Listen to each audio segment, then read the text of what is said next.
The director of the U.S. Secret Service says security is being beefed up for Kamala Harris in the wake of the growing support for her as the Democrats' Oval Office pick for November's election. That revelation came as Kimberly Cheatle faced a grilling from lawmakers in Congress today. They wanted to know how a would-be assassin could get so close to Donald Trump at a campaign rally 9 days ago. Journalist Caroline Malone has the details from Washington.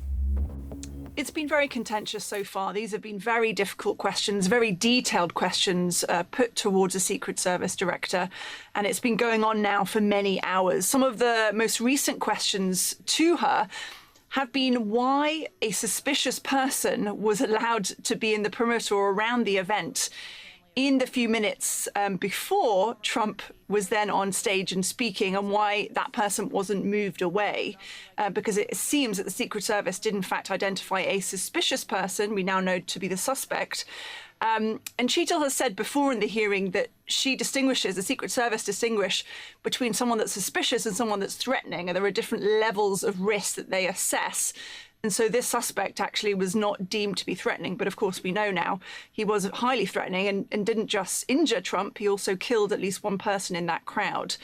So this has been the types of questions that she's had to answer. She did have a moment at the beginning where she did say that they had failed. The Secret Service hadn't protected one of the US leaders. And she has absolutely assured people that this will never happen again. She said she'll move heaven and earth to make sure that such a situation is not repeated.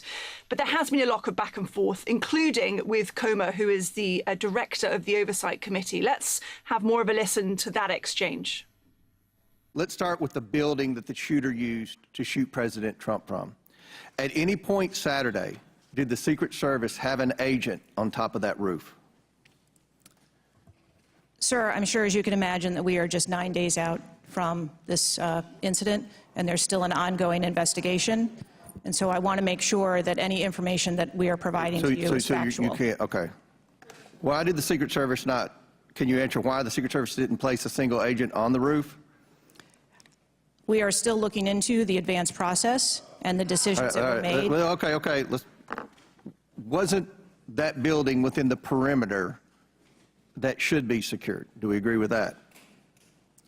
The building was outside of the perimeter on the day of the visit. But again, that is one of the things that during the investigation we want to take a look at and determine whether or not other decisions should have been made. So they're talking about the perimeter there of where the Secret Service were actually operating.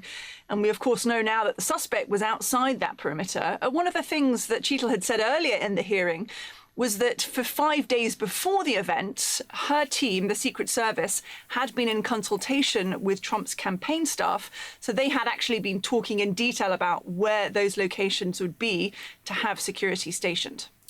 Journalist Caroline Malone in Washington.